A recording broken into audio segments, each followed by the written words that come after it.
Hey everyone, welcome back to Gold Rate Insight.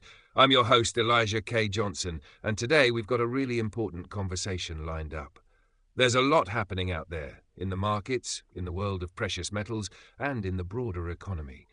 So if you're someone who's been trying to make sense of all this financial noise, buckle in. We're diving deep. Joining me today is a returning guest, a voice many of you have come to trust over the years, David Hunter. David's a contrarian macro strategist with over 5 decades, yes, over 50 years of experience on Wall Street. And what's really compelling about David is that he doesn't just go with the herd. He looks at the data, reads between the lines, and often goes against the prevailing sentiment. And more often than not, he's been right when others were wrong. David, it's fantastic to have you back on the show. Yeah, great to be back with you, Elijah. Always a pleasure. All right. Let's dive right in. I want to start with the big picture because there's been a lot of market movement recently. We just had the Federal Reserve hold another meeting, and yet again, it seems like they're signaling that interest rates are going to stay elevated for longer than many expected. That's got a lot of people worried, a lot of uncertainty out there. David, what's your take on where things stand right now? Well, I've said it before, and I'll say it again. I remain very bullish. In fact, over the last few months, I've actually raised my targets. Back in April, I bumped my S&P target up to 8,000, and in my most recent third-quarter letter, I raised it again, this time to 8,700. So yeah, I'm probably the most bullish guy out there right now. That's a bold call, especially when so many are calling for caution or even predicting a crash. It is. But look, we're in the final leg of what I see as a 43-year secular bull market. That's not a short cycle. We're talking about something that's been building since the early 1980s. And while it might sound crazy to some, this final stretch is going to be parabolic. That means it won't just climb, it'll accelerate. Steeply, almost vertically. We'll cover a lot of ground in a very short time. That's interesting because the word parabolic gets thrown around a lot, but it's important for people to really grasp what that means. You're talking about a rapid, almost exponential rise in asset prices, right? Exactly. And I understand people are hesitant. Everyone wants to time it, to get the perfect entry or exit. But I've been saying since earlier this year, possibly even last fall, that this parabolic move could happen as early as this coming fall. And while it doesn't have to happen on a tight schedule, that's still my working thesis. Now, for those who've been following you for a while, they'll remember that earlier this year, at the start of 2025, markets actually experienced a pretty big pullback. Some indices were down close to 20%, and a lot of folks thought that was the big crash arriving. But here we are, not only recovering but pushing toward all-time highs again. Right. That was back in April. And I think what really spooked the markets then were the unexpected tariffs. The size of those tariffs surprised almost everyone. At that point, Trump was still in a negotiation phase, but the market took those announcements very literally. The reaction was swift. This is going to crash the economy, people said. This is the end of the bull run. Strategists everywhere turned bearish almost overnight. It was a kind of panic, right? The sentiment flipped really quickly. Totally. You started hearing all this chatter about how the top was in, how the markets were headed down to 4,000 or even 3,000. But I took a step back and said, wait a second. Right around 4,900 or 5,000 on the S&P, I raised my target from 7,500 to 8,000. I even adjusted my targets for the Nasdaq. Think I went from 23 to 25,000, maybe 25 to 27.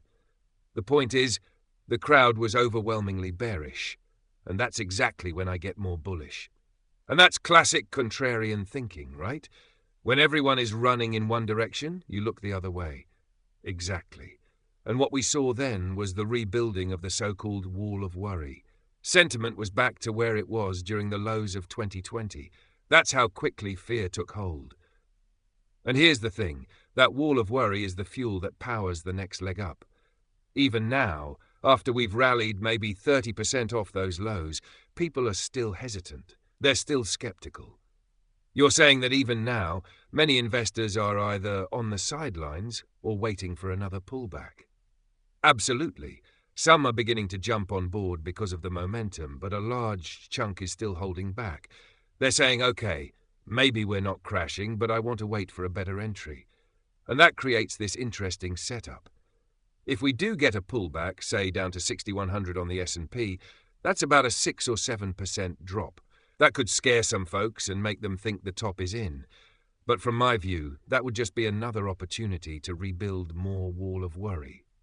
So you're saying even short-term corrections could be a bullish setup because of how fearful people still are? Exactly. And honestly, we might not even get a pullback. It could just be a sideways consolidation where different sectors rotate. Small caps, for example, they started to move, then pulled back again. So there's a lot of churn under the surface. It remains to be seen what form the correction might take, if any. Let's shift gears now and talk about precious metals. There's been a lot of excitement in gold and silver recently, but also some nervousness. We've seen a sharp sell-off in the last few days.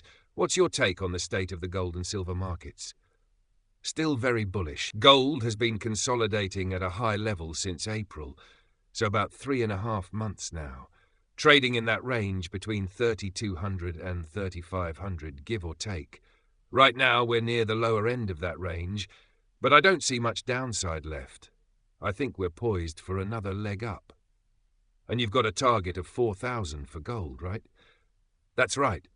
I think I raised that from 3,400 to 4,000 sometime earlier this year, maybe shortly after our last conversation, and I believe we'll hit that level by the end of this year. Silver, on the other hand, is a different animal, much more volatile. It scares people out with those wild swings. Right. Silver had that big run to 39 recently, and now we've pulled back to the mid-30s. Yeah, and that freaks people out. But let's remember, just a month ago, silver was down in the 33.25 range, so we're still seeing higher highs and higher lows. From a technical standpoint, that's a healthy trend. August, in my view, is likely to be another bullish month. And your target for silver? 75. I know that sounds ambitious, but I think we can see that level by the end of this year or at the latest early next year. You mentioned that silver can move very quickly when it gets going. I think it's worth reminding people just how fast that can happen, especially for those who weren't watching the market in the early 2010s. Absolutely. Silver has this unique characteristic. It doesn't just inch its way higher. When it moves, it can absolutely sprint. If you go back to 2011, there was a 3-month period where silver rocketed from around $30 to almost $50. That's a massive move in a short amount of time, and I think we could see something very similar again. Once we clear that old high, which was somewhere around 48 or 49, I think the run to 75 could happen much faster than people expect. So in other words, we could spend months consolidating, bouncing around, getting people bored or frustrated, and then in just a matter of weeks we could explode to the upside. Exactly. Markets are designed to confuse the most people for the longest time, and silver, more than most, has a way of getting people to give up right before the big move. That's why I always say, keep your focus on the trend and the fundamentals, not the daily noise. Silver is volatile by nature. That's not going to change. But if you zoom out and stay patient, the payoff can be tremendous. And how about the miners? Because for some people, that's really where the leverage comes in. If silver's going to 75, what does that mean for the silver mining stocks? Well, I think the miners are finally starting to gain some traction again. They've been frustrating, no doubt. Very volatile, lots of head fakes. But when they get going, they can deliver outsized returns. For example, I've got SEAL. Those are the large-cap silver miners, targeted at 75. SEAL J, which covers the juniors, I've got going to 35. That's a big move from where they are now. But again, it lines up with the kind of price action I expect in silver itself. So basically, if silver moves fast, the miners can move even faster. Right? Exactly. It's that leverage effect. And you've got to remember, these miners have been operating in a tough environment for a long time. Costs have been high, investor interest has been low, and the metals haven't really broken out in a big way yet. But that's changing. When silver moves decisively into new highs, these miners will finally get the kind of attention and momentum that leads to explosive gains. You just have to be positioned before that happens. How about on the gold side? You mentioned a 4,000 target for gold. What kind of movement are you expecting from the gold miners? Gold has been consolidating, as we talked about. That's been healthy. I raised my GDX target. It had been stuck at 65 for a while, but I recently increased it to 75. That's for the large-cap gold miners. For GDXJ, which is the junior gold miners, I still have my target at 100, and I think we're very much on track for that, possibly even overshooting those levels once the breakout happens. So for people listening who are maybe getting whipsawed by the day-to-day volatility or the headlines about the Fed or geopolitical tensions, your message is basically, zoom out, stay patient, and don't lose the forest for the trees. Exactly. It's so easy to get caught up in the noise, but if you're looking at a long-term trend, and I'm talking a multi-decade setup here, then you have to give these things room to play out. The fundamentals are shifting in favor of the metals, and the technicals are lining up.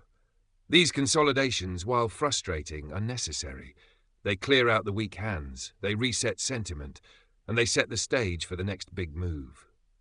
Let's expand on that big picture now. We've talked about the targets, the potential melt-up in the equity markets, and the big moves coming in precious metals. But you've also been warning for a while about what comes after that, the bust. Can you walk us through how you see that unfolding? Sure. So I've said from the beginning that this is not a forever bull market. We're in the final leg of a 43-year secular bull, and when this melt-up completes, and I think it will happen fast, we're going to head into what I call a global bust. I'm not talking about a garden-variety recession. I'm talking about a massive across-the-board contraction. In my view, we're looking at an 80% bear market from the peak. That's massive. Just to put that in perspective, the global financial crisis in 2008 was what, maybe 50% at most? Right, and that was the worst downturn since the Great Depression. What I'm calling for would be even more severe. Now, it doesn't have to be exactly 80%, maybe it's 70, maybe it's a bit less, but I think 80 is a realistic number, and the reason for that is simple: leverage. Leverage in the system, right? Can you explain that for those who aren't familiar? Absolutely. So we've seen massive debt accumulation over the last 2 decades, especially after the global financial crisis. Back in 2008, the big problem was excessive leverage in the housing market, subprime debt, synthetic derivatives, overexposed banks. That almost brought the whole financial system down. But what did we do in response? We kicked the can down the road. We added even more debt. We pushed rates to zero. We inflated new bubbles. And now those bubbles are even bigger? Much bigger. Global debt is now north of $330 trillion. That's not just government debt. It's corporate, consumer, municipal, emerging markets. And then on top of that, you have the derivatives market, which is another form of leverage. That's your options, futures, swaps, all the stuff tied to movements in prices. And that's gotten exponentially larger than it was in 2008.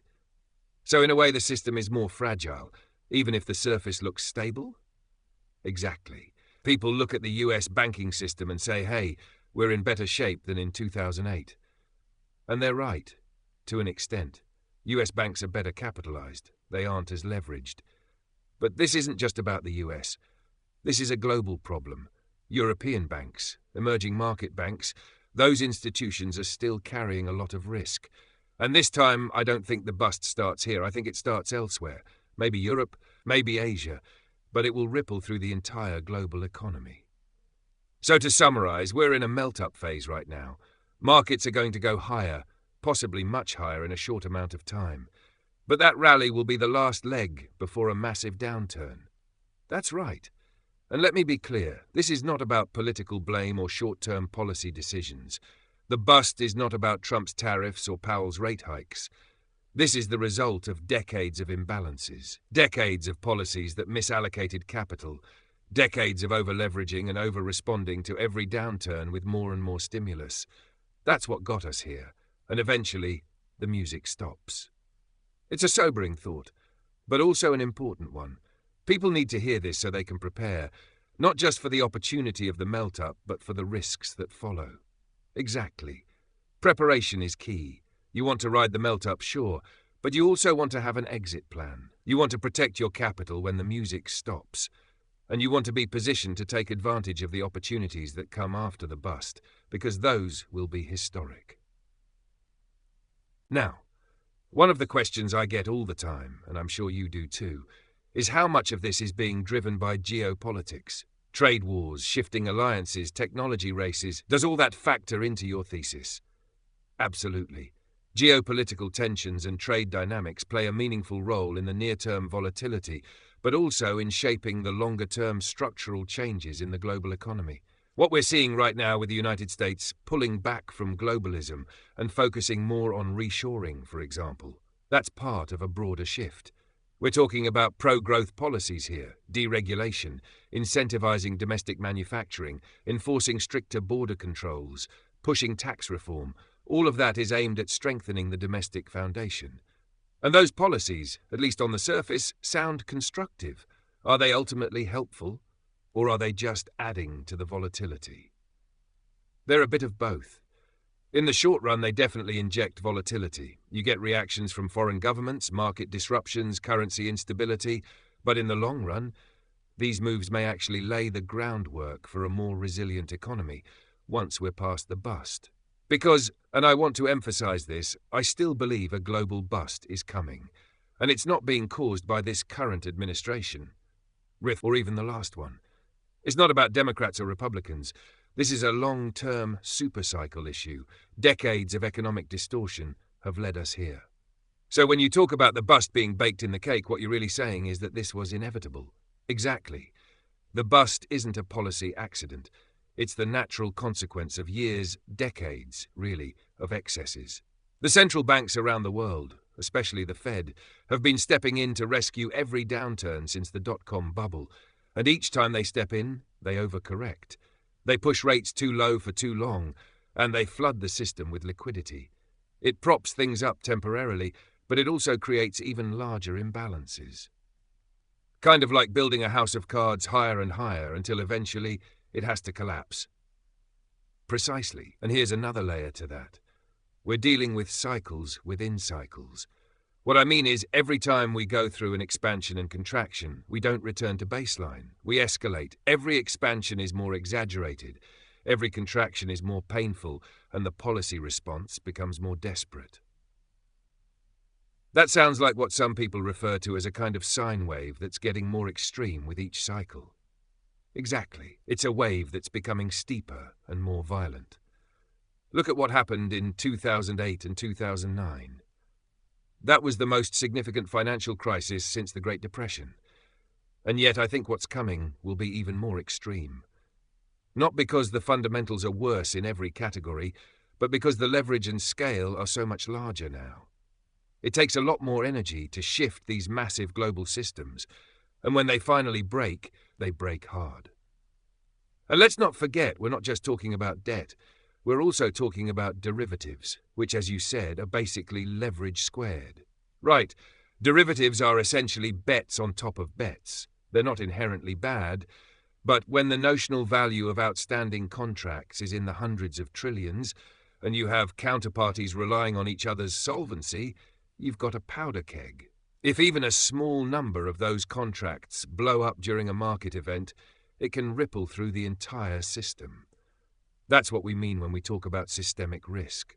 And you've said that while the US banking system is stronger now than in 2008, it's the rest of the world that could be more fragile. Definitely. The United States did a lot of work after the financial crisis to reduce bank leverage, tighten regulations, and shore up balance sheets. But we've seen a lot of that discipline fade globally. Some foreign banks are still heavily leveraged. And remember, this is a global bust I'm calling for. The trigger may not come from the United States this time. It could be a default in Europe. It could be a currency collapse in Asia. But once it begins, the contagion will be global. What about something like AI? Because that's one of those topics that everyone's talking about, this new technological revolution. Does AI factor into your outlook at all? That's a great question. And honestly, I think AI is a bit of a wild card. On the one hand, yes, AI has the potential to massively boost productivity and create economic value. We could see entire industries become more efficient, new sectors emerge, and real GDP growth increase as a result. But in the short term, AI could also be a bubble, similar to the dot-com boom. There's hype. There's speculation. A lot of companies are chasing the narrative. Some of them will be long-term winners. Others will flame out. So it could add fuel to the melt-up, but not necessarily prevent the bust? Exactly. In fact, it could make the melt-up even more dramatic. Because as investors chase growth and AI-related names start taking off, we could see a euphoric rally. Everyone piles in. Momentum feeds momentum. But when the bubble bursts, when sentiment shifts, that speculative capital exits fast, and it could amplify the collapse. What would you say to the average investor listening right now? Someone who isn't managing a hedge fund or trading every day, but who's trying to preserve wealth, maybe build a little? I'd say 3 things. First, don't get swept up in the headlines. Everyone's got a take, but very few are thinking long-term. Stay grounded and do your homework. Second, position yourself for the melt-up, but do it intelligently. That doesn't mean going all in on tech stocks or jumping into risky crypto plays. It means understanding the macro picture and choosing high-conviction assets. That could be precious metals. That could be energy. That could be high-quality equities. Third, and most importantly, have an exit plan. Know what you're going to do when the music stops. It's easy to get greedy in the melt-up, right? Especially when everything's going up and it feels like you can't lose. That's when people lose the most, when they think the good times will never end. The final phase of any bull market is where the most money is made, but also where the most wealth is lost. People chase, they ignore risk, and then the rug gets pulled. That's why I'm always reminding people there is another side to this, and if you don't prepare for that, you're setting yourself up for failure. Well, David, this has been an incredible conversation. You've laid out not just a bold forecast, but a complete roadmap, from the euphoric highs of the melt-up to the gut-wrenching lows of the bust, and even what comes after that. Thanks, Elijah. Always appreciate the chance to share my views. It's not about doom and gloom. It's about understanding the cycles, respecting the risk, and being ready for both opportunity and danger. Couldn't have said it better. And for everyone watching, if you got value out of today's discussion, and I know many of you did, don't forget to hit that like button, subscribe if you haven't already, and share this with someone who needs to hear it. The markets are moving fast, and being informed is your first step toward being prepared. Until next time, stay safe, stay smart, and as always, stay free.